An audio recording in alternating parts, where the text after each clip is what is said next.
The Monster Association executives versus the dominator of the universe, Boros. This has been suggested so many times in the comments, and quite frankly, I would say it's extremely obvious how this would go. In this video, we will be only including the 9 confirmed cadres. That means monsters like Sage Centipede, Ocean Natural Water, Orochi, and Psycho Orochi would not be included. Same goes for the cadre candidates like Hellfire Flame, Gale Wind, and Phoenix Man. Let's say Boros' ship destroyed City Z instead of City A, and Gero would think it's an attack from the Hero Association and would send the cadres to go and deal with them. Boros would want to see their strength, therefore he will order the Dark Matter thieves not to interfere. How would this go and who would come up on top? But before, please make sure to hit the subscribe button and the notification bell for more of these One Punch Man matchup videos. Thank you.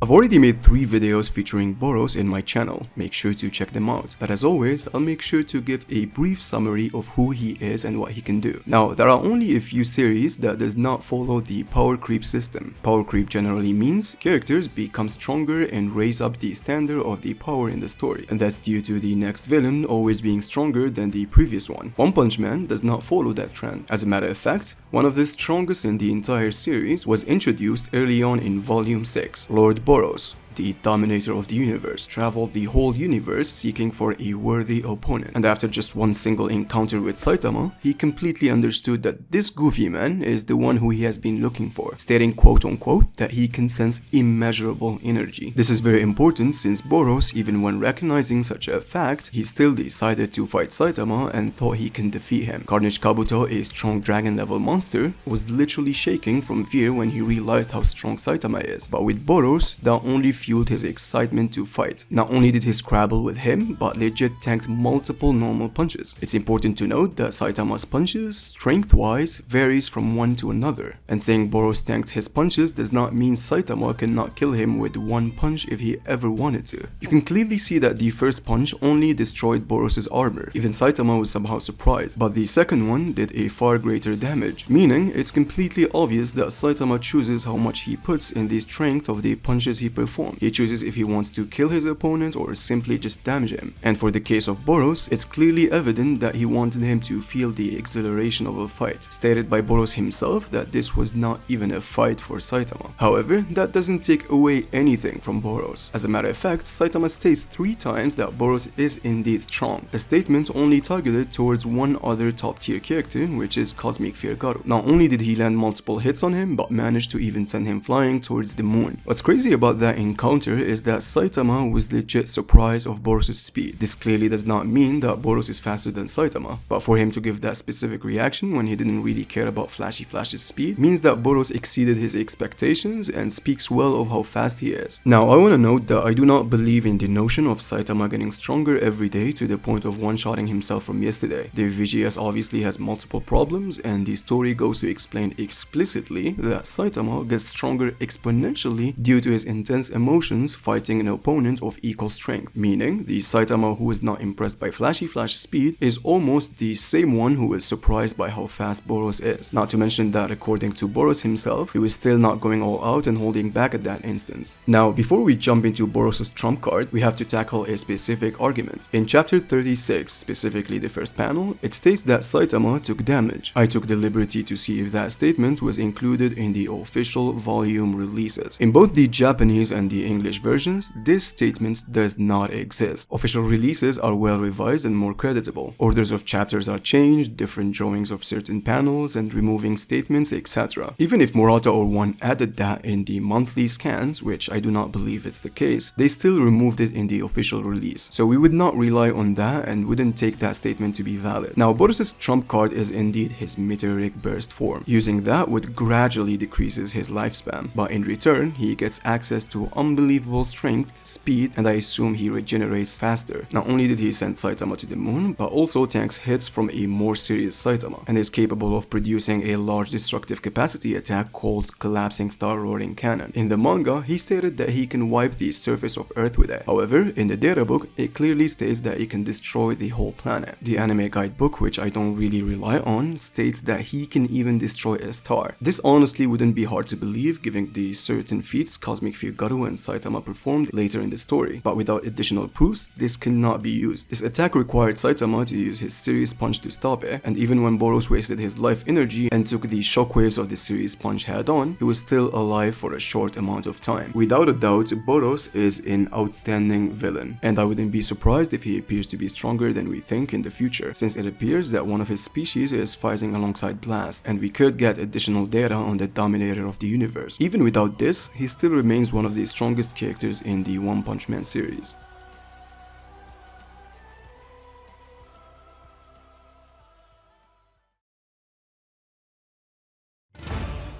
In most fighting series, there's always a case of several strong villains who teams up to create an organization, all united for a well-thought, shared and common purpose. In the One Punch Man manga, this particular group can only be described as diabolical. Their members are allegedly considered to be the strongest in the association, joined specifically to completely take down and crush the heroes. In chapter 126, the narrator explains that even though the S class is an anomaly, and most of them can be described as monsters, the cadre members are the ones who hold the true validity of that title. Goes to show that in most cases, not every time, the cadres are superior to the S class heroes. Although each member is as strong or possibly higher than an S class hero, their true strength lies in their teamwork. The variety of their abilities are tricky and unique, and combining certain sets together can create a nightmare for whoever is facing them. Take Homeless Emperor and Black Ass for example. According to Gero Gero, if these two team up, they can annihilate anyone. That's actually a very bold statement considering she was up against Tatsumaki alongside the fact that she knows about King's reputation. However, let's talk briefly about each one individually. The most controversial member, I would say, when it comes to power scaling is indeed Goketsu. Doesn't have much of a showing other than completely toying down with Bakuzan and destroying Suiryu. And according to Genos, a group that consists of multiple S-class heroes including King and Tatsumaki alongside with Saitama is required to beat him. However, Genos doesn't really have a grasp on how strong are the dragon level monsters nor the true strength of the S-class hero. I'm pretty sure Genos now realizes how stupid and ridiculous that statement is after witnessing Tatsumaki and seeing Saitama in his memories literally fart his way back home to Earth. Next, we have Elder Centipede. Holds three qualities that makes him a tough opponent, which would be his ginormous size, his durability, and his regen factor. Bomb stated that they straight up cannot defeat him, but it's important to note that that's only due to matchups and not actually them being inferior to him tier-wise. He also might hold a very considerable weakness, which is his regeneration core, as Garu later in the story states that Sage Centipede and Orochi are similar in that regard, and without their core, they cannot regenerate, and it's safe to assume Elder Centipede also holds that regeneration organ. Next, we talk about Homeless Emperor, the least looking monster in the organization. We know that his abilities comes from God himself. Bro can literally spam energy projections limitlessly, and according to Black S, Homeless Emperor does not seem to use any energy to create these spheres, even after releasing a massive one. This made Black S wonder whether the energy needed to create such spheres comes from somewhere else. He can also increase its destructive capacity by charging them up. With this, he completely destroyed Zombie Man, vomited Führer Ugly, and chased a heavily fatigued Tatsumaki. However, his biggest disadvantage is his inability to engage in close quarter combat. He quote-unquote states that his body is that of a normal human being, meaning he heavily lacks durability and can be destroyed by literally anyone. Next, we have Overgrown Rover. This monster is literally just Homeless Emperor with high physical stats. Rover is shown being capable of tanking hits from Garu, Bomb and Bang using their combined strongest attack, and a lot of people seem to think it did 0 damage due to Rover getting up right after. However, in chapter 126, Drive Knight's data clearly states that Rover submits to beings that are more powerful than him, meaning it's not that Saitama tamed Rover to sit down whenever he's been told to, but actually did so because he got hurt from that attack. However, he still took that attack like a champ and could have fought more if he wanted to. He's also extremely fast, and not to forget his endless energy beams that are capable of wasting entire areas. Next, we have Black S. This monster, I would argue, is the most troublesome monster in the organization. Holds 53 trillion cells, each is stronger than an A-class hero. He is the only character who has seen or reacted to Saitama's 0 narrow punch against Cosmic Fear Garu. Even Flashy Flash did not completely see it. Black S completely cornered multiple heroes including Bang, Bomb, Atomic Samurai, Genos, and the Swordmaster's Council. And prior to this, he managed to beat Atomic Samurai. Despite it being a bad matchup situation for Atomic Samurai, Black S still had both the strategy and the speed to compete with him. However, his next two forms boost his stats immeasurably. In his golden state, he was shown reacting to Sunblade Atomic Samurai, destroying Vomiter Fear Ugly and one-shotting Darkshine. And in his platinum state, he completely blitzed multiple heroes and was confident he can take on King despite hearing the rumors. Not to mention fighting almost monster form Garu and Flashy Flash in a three-way fight, displaying his overwhelming speed and defensive techniques. However, in the end, he gets completely crushed by Garu. I've already explained most of his feat in my Platinum S vs Psycho Orochi video. Make sure to check it out. Now for Fear Ugly, Gums, Nyan, and Evil Natural Water, there aren't many significant feats other than dealing with low tier S-class heroes. Fear Ugly beat Amai Mask, but that's insignificant since he is literally Amai Mask's weakness. Also matched Darkshine's strength, but I personally believe Darkshine would have defeated Ugly Fear if Acid was not involved. He also completely destroyed Tank Top Master in a very diabolical and a brutal way. Gums defeated Big God and held Tank Top Master between his teeth, but that's pretty much all what he has done in the series. Nyan is known for his speed and his ability to pass through cracks. He can stretch and deform his body at will. Damaged Puri Puri Prisoner and fought Drive Knight. Even though he lost, Drive Knight clearly states that he wouldn't have defeated him if he went in for prep time. And last but not least, Evil Natural Water. This monster is very hard to deal with, as he can shapeshift and shoot very fast water pressure beams that can push back even the likes of Darkshine. He gets significantly stronger and hard to deal with the more he grows by consuming water. The Cadres are without a doubt one of the most ruthless monsters we've seen in this series, but can they survive the Dominator of the universe?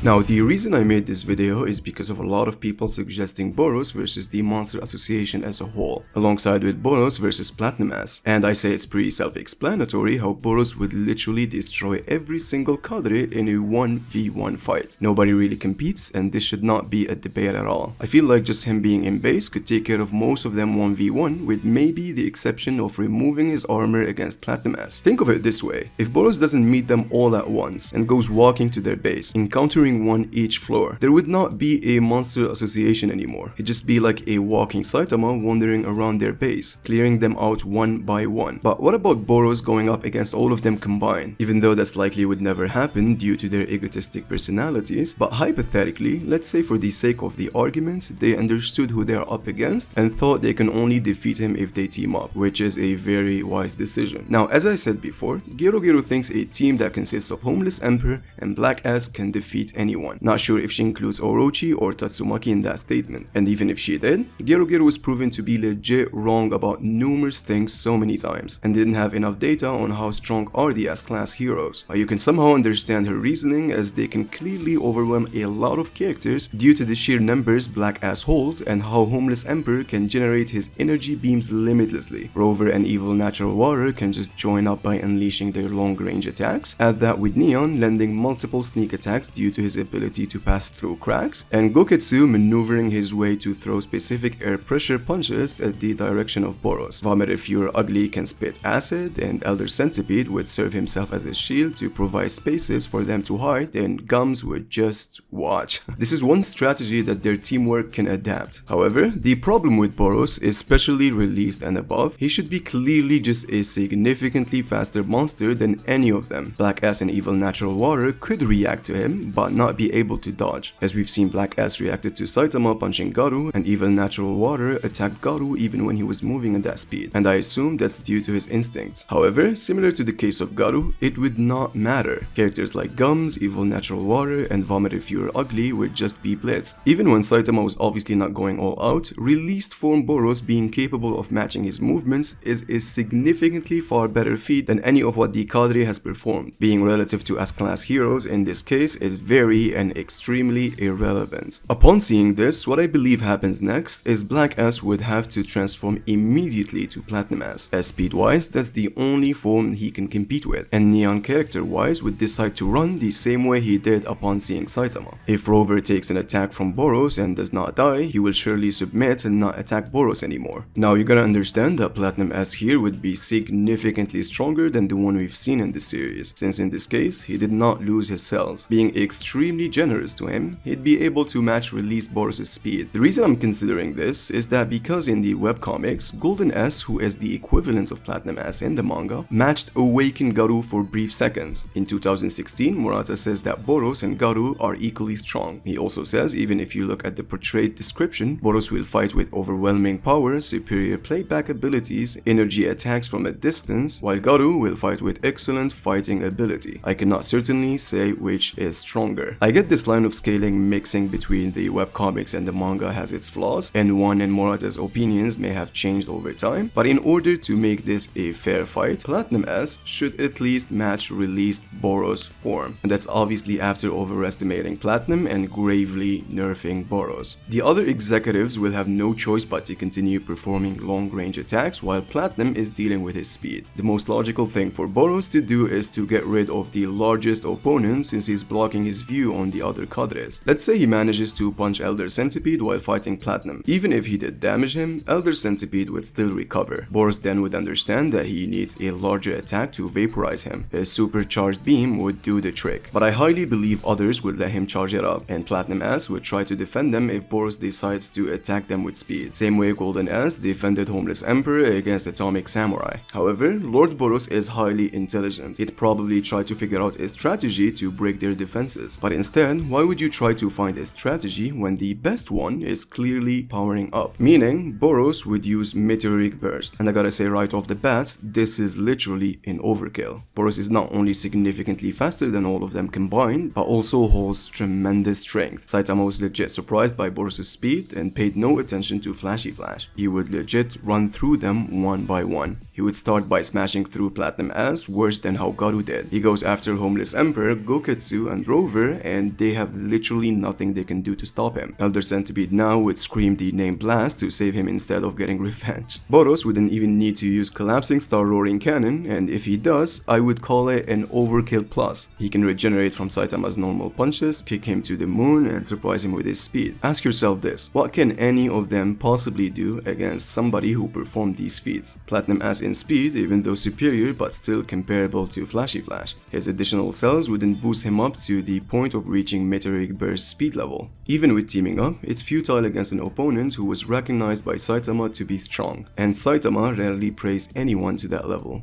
So this right here is not close.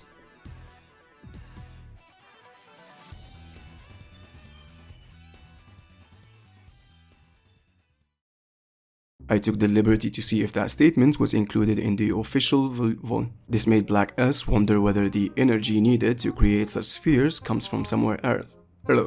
Starts by smashing through. Starts by smashing through. He would start smashing. And I gotta say right off the bat, this is literally an overkill. Boros is not only this, and I gotta say right